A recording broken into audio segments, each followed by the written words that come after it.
Olá, boa noite a todos, boa noite a todos que estão aqui no presencial e boa noite a vocês que estão nos ouvindo de casa. Sejam bem-vindos.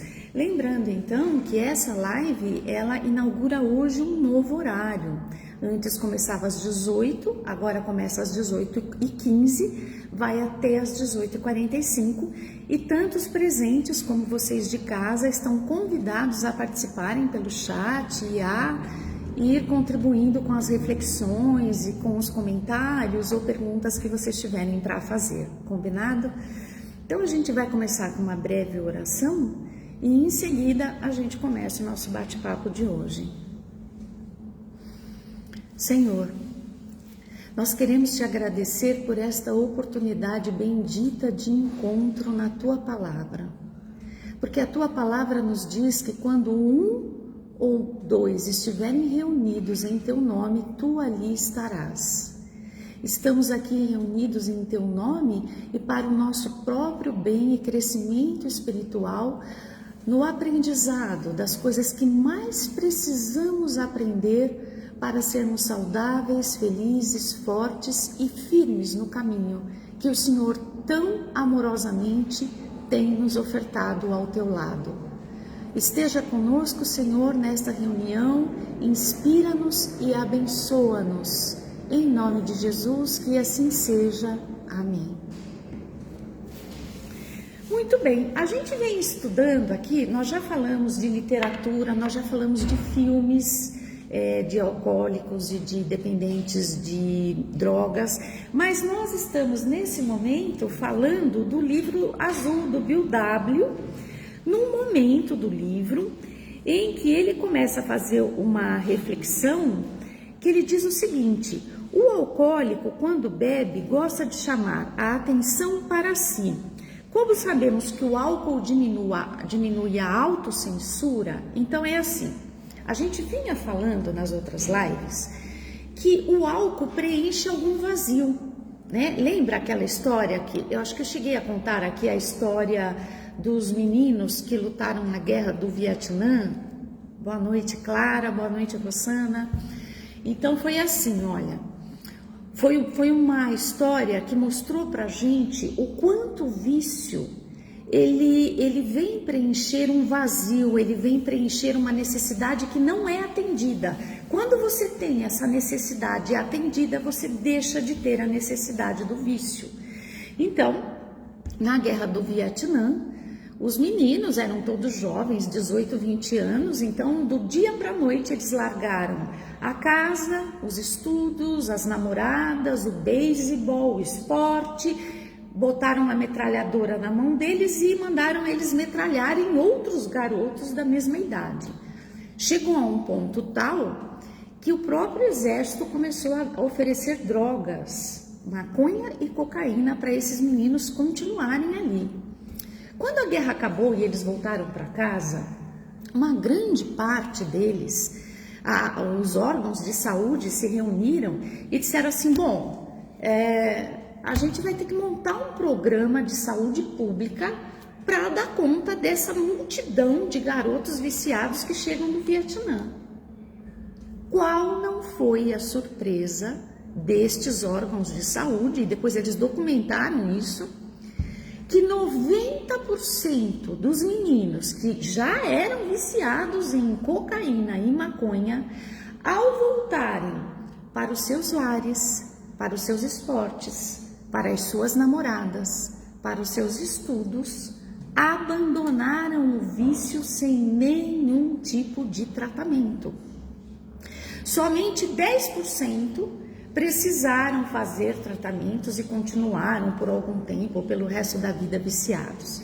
Então esse estudo veio mostrar pra gente que o vício, ele estava ali para cumprir, para preencher uma carência, uma falta.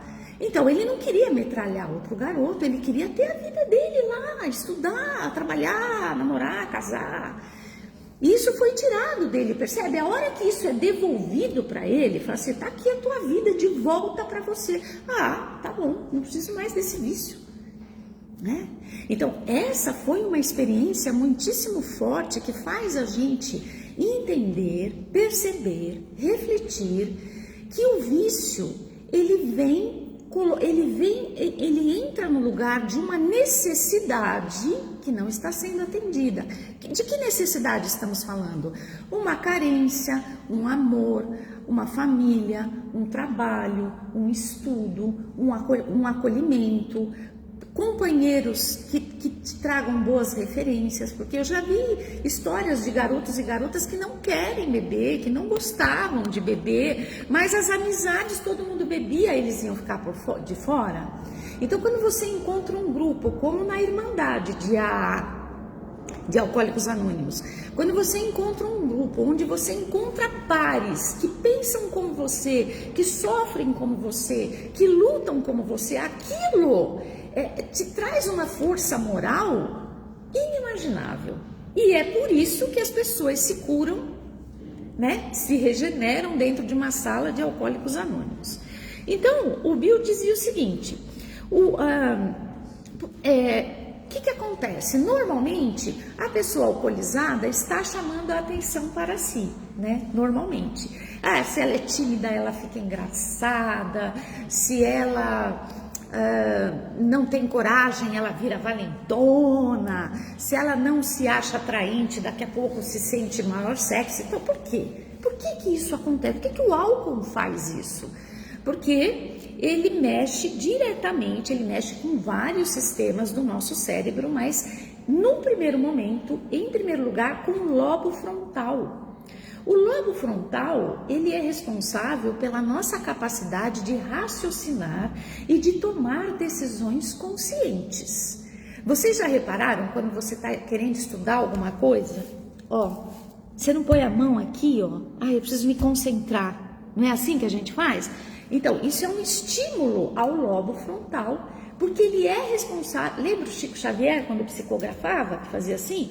Porque isso, pôr a mão aqui, é um estímulo à atividade cerebral do lobo frontal, que ajuda a gente a tomar atitudes conscientes, racionais, né? Que você fala assim, nossa, gritar dentro de um templo é uma coisa inadequada. Mas aí quando você bebe, isso aqui é prejudicado, essa atividade é diminuída com o álcool e você perde a censura, você perde a capacidade de se restringir, vai fazendo qualquer coisa, certo? Então ele está dizendo o seguinte, que o doente alcoólico, uma vez alcoolizado, ele está querendo chamar a atenção para si. Como sabemos que o álcool diminui a autocensura por causa desse mecanismo de inibição do lobo frontal que eu acabei de explicar, ele vai mostrar em suas atitudes o que a abstenção tenta esconder. Então, na abstenção, ele não está bebendo, mas ele é tímido. Aí quando ele vai beber, ele fica maior descolado. Ou então a pessoa tem muito medo de várias coisas, bebe, de repente fica super corajosa. Então, aquilo que a pessoa demonstra uma vez alcoolizada é aquilo que normalmente ela quer esconder quando está em abstenção ou quando não está fazendo uso ou da droga ou da bebida. Isso no começo, né, gente? Porque conforme a bebida, o álcool é droga, a mesma coisa, eles começam a contaminar o cérebro, eles começam a intoxicar o cérebro de tal forma que a pessoa já não, às vezes não consegue controlar nem esfíncter urinário e fecal, a pessoa consegue mais. Ano passado, aqui nesse grupo, eu recebi um vídeo de uma esposa e uma filha que estava com um doente alcoólico avançadíssimo dentro de casa, fez um vídeo para eu ver e ele não conseguia ter controle do próprio esfíncter. E eu dizia para ela, isso é interdição, isso é caso de internação. E ela me dizia, não, mas ele não quer. Vai numa sala de doentes alcoólicos e vê lá o depoimento dos veteranos que foram internados, o que eles falam? Eu estou vivo graças à minha internação, eu não sei como que as pessoas tiveram tanta paciência comigo, graças ao Deus alguém me levou à força para uma internação. Então, se a gente está falando que a química da droga diminui a capacidade de raciocínio, como é que você vai esperar que a pessoa tenha uma capacidade de raciocínio para falar, eu quero sim? Muitos fazem isso, muitos chegam numa sala de AA sem ir para o fundo do poço, mas uma grande parte não dá conta. E aí cabe a gente, a sociedade, a família, ter esse conhecimento, ter esse enfrentamento necessário para dizer não, nesse momento é uma criança, eu vou tomar atitude por ele.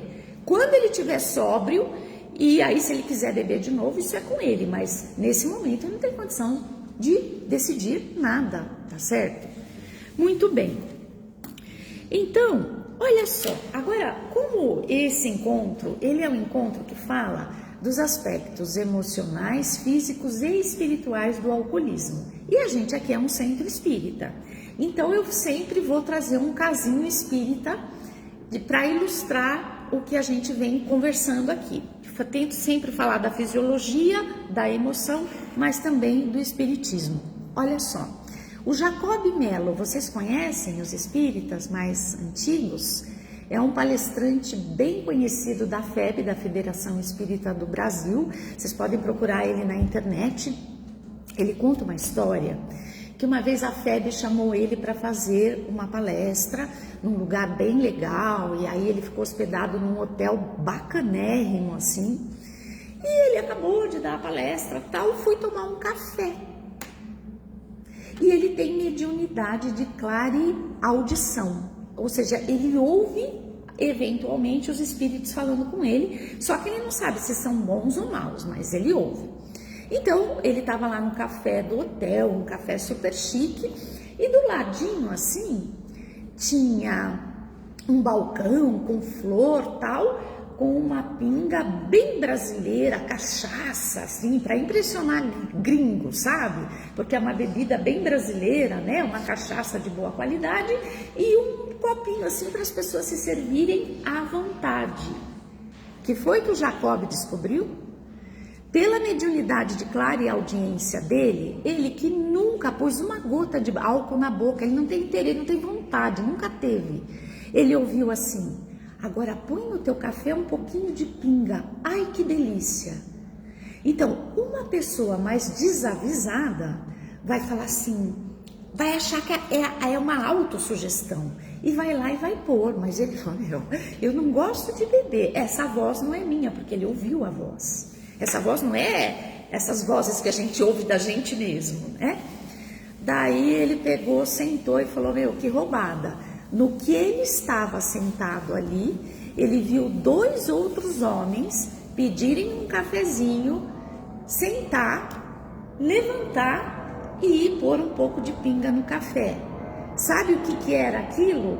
Tinha um espírito dependente de álcool, que aquele ponto no hotel chique do lado da cachaça era o ponto dele, era o ponto de trabalho dele. Os espíritos obsessores que morrem com esse vício, eles continuam com esse vício. Uma vez uma pessoa que tinha clareaudiência dizia que aqui nessa reunião, vários espíritos viciados no álcool são trazidos para se conscientizarem, porque às vezes mal sabem que morreu e às vezes mal sabem que existe uma outra possibilidade, que não você ficar seguindo alguém, atormentando alguém para que essa pessoa beba, de forma que você possa sustentar o seu próprio vício. Né? Quer falar alguma coisa? Quero. Então vem aqui, fala aqui pra gente, por favor. Exatamente sobre isso que você falou. Ótimo. No meu caso, assim, eu sou, vamos falar de mim, eu sou Érico, alcoólatra em recuperação. Seja bem-vindo. Beleza. Só para confirmar o que a Sandra está falando, teve uma vez que eu fui no centro espírita e eu já tinha ingressado na Irmandade, com Alcoólicos Anônimos, eu estava 7 anos sem beber e o cara nunca me viu na vida, eu estava sentado assim, passou, que era o chefe da casa lá, enfim, o responsável do negócio e tal.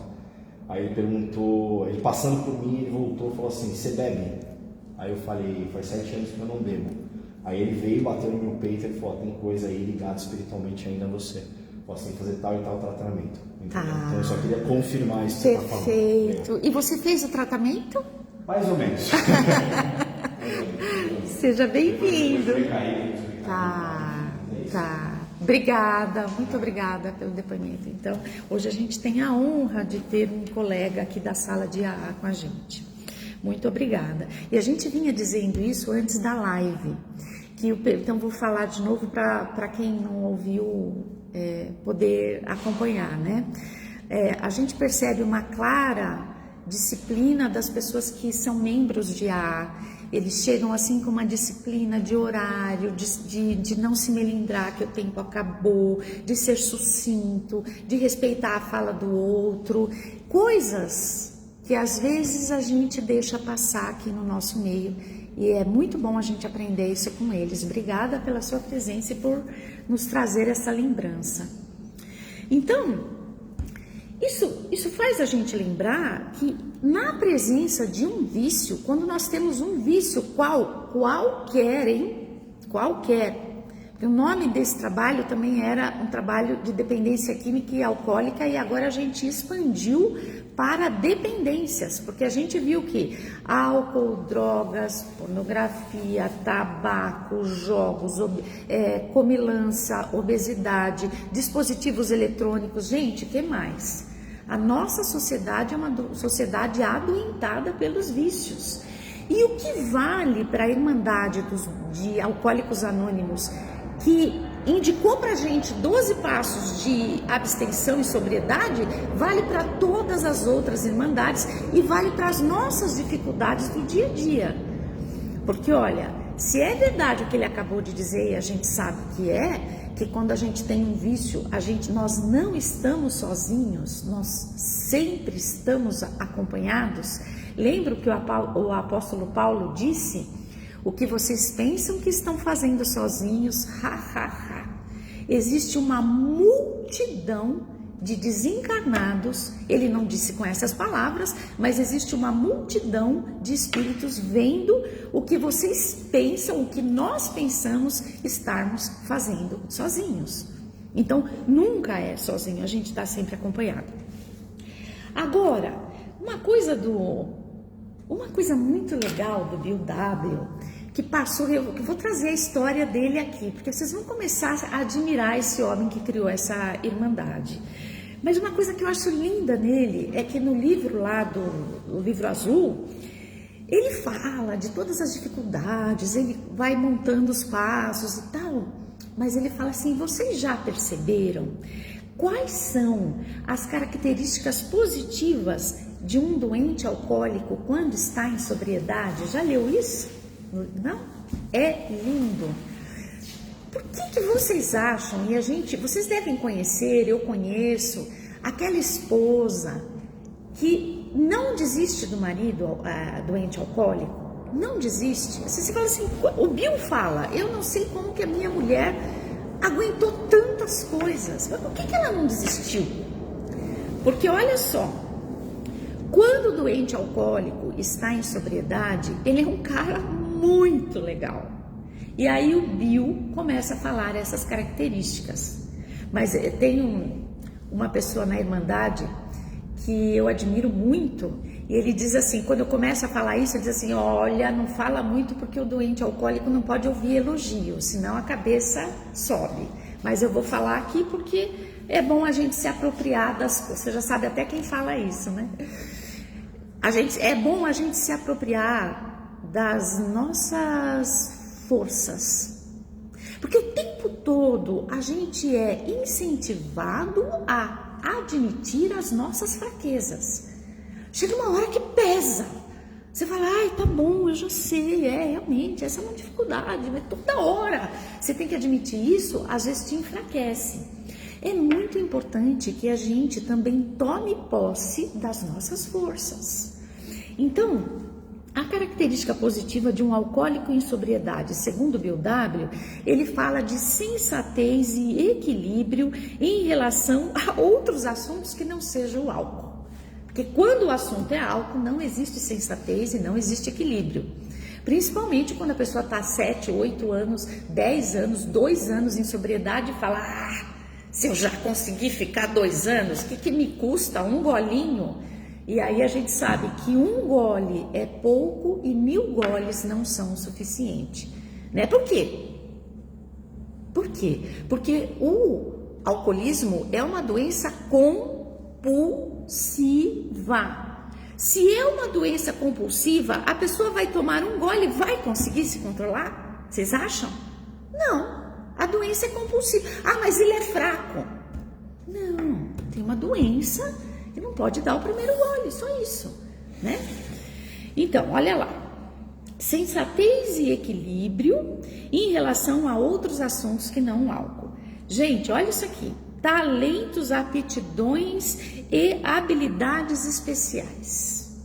Meu pai era um artesão, meu pai que era doente alcoólico, morreu de câncer no estômago por causa do álcool.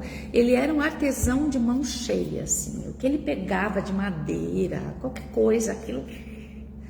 E eu observo, porque depois que eu li isso, eu comecei a prestar atenção. Às vezes eu até pergunto para os colegas, você tem alguma habilidade para ir comprovando essa tese aqui do Bill? Será que ele está certo nos dias de hoje, inclusive? Está certo nos dias de hoje. Então, a pessoa tem inteligência, são excelentes artesãos, tem carisma, carreira promissora. Porque nós vamos ver aqui o que aconteceu com o Bill daqui a pouquinho, que ele trabalhava no mercado de ações, ele se destruiu financeiramente, muitas vezes. Chegou uma hora que ele se destruiu tanto que não tinha como levantar. Aí daqui a pouquinho nós vamos ver o que aconteceu com ele. Mas carreira promissora, dons para construir boas coisas, porque o doente alcoólico em sobriedade tem muita criatividade, tem muita força de vontade. Você percebe? Como que uma pessoa dessa vai para o álcool? Pelo amor, quem que pode me explicar isso? Vai para o álcool porque essas qualidades estão sendo escondidas, estão sendo soterradas, porque a hora que ele se apropria, fala, nossa, é verdade, eu mando bem, olha a faculdade que eu entrei, olha o que eu consegui realizar. A pessoa começa a se orgulhar da sua própria trajetória. Pessoas com mães doentes que dão conta da própria vida e da vida da mãe de um jeito que você fala, como é que consegue? É um dom e um talento. Tô falando de você. E aí ele diz assim, olha, pessoas cheias de energia que trabalham duro e divertem-se intensamente. Você já viu algum doente alcoólico em sobriedade? Só se ele está deprimido no começo da recuperação dele, porque normalmente eles não perdem uma piada, não perdem um momento de se divertir, de reunir. E olha o que o Bill diz aqui, ó, pessoas cheias de energia que trabalham duro, mas divertem-se intensamente. Esse é um doente alcoólico, eles são muito sarristas, né? Então, é por isso, talvez, aqui é uma reflexão minha, talvez seja por isso que muitas mulheres não desistem dos seus namorados, e agora recentemente a gente está vendo muitos maridos também, porque o alcoolismo feminino tem aumentado muito, e a gente vê muitos maridos não desistindo de suas esposas, porque eles sabem quem são essas pessoas uma vez sóbrias, né? E aí, olha só para concluir o que o Bill diz aqui, só ver aqui, isso, 10 minutos ainda. Ele diz assim, olha, o Bill dizendo, então ele caiu várias vezes e aí quando ele parou de beber, ele começou a se erguer nos negócios dele. Ele diz assim, hoje eu sou um proprietário de uma pequena empresa, isso lá em 1937, 38 mais ou menos. Ele começou a se refazer e se tornou proprietário de uma pequena empresa. Aí ele diz o seguinte, 2 dos meus funcionários são alcoólicos. Não é que eles estão alcoolizados trabalhando, ele quis dizer que são doentes alcoólicos, mas eles estão em sobriedade e não podem pôr uma gota de álcool na boca. E olha só o que ele fala, eles produzem o equivalente a 5 vendedores normais. 5 vendedores normais. Então, assim, essa capacidade que esse perfil de ser humano tem de produzir, de focar, de fazer a coisa acontecer, né? E muitas vezes de um jeito muito leve, muito gostoso. muito gostoso estar com uma pessoa que é um doente alcoólico, mas em sobriedade. É uma pessoa muito divertida, muito legal. Então, eles produzem o equivalente a 5 vendedores normais. Eles têm uma nova atitude e foram salvos da morte em vida. Quem ajudou eles? O Bill W.